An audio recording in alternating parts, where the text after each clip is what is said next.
Here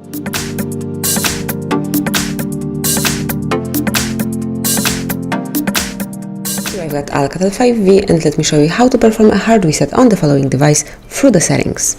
So at first, let me open the list of all applications, find and select the settings, then go to the very last icon, which is System, and click on Reset Options.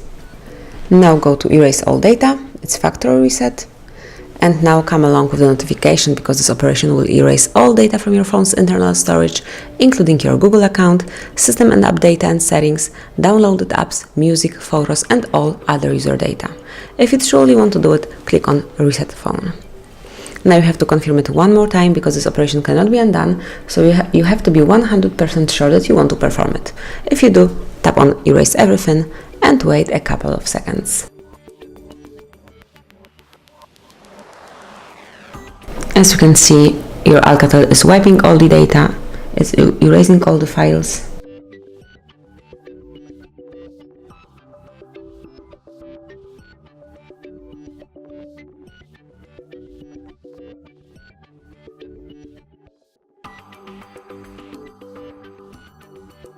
And that's it, now you can set up your device as a new one. Thank you for watching, please subscribe our channel and leave the thumbs up.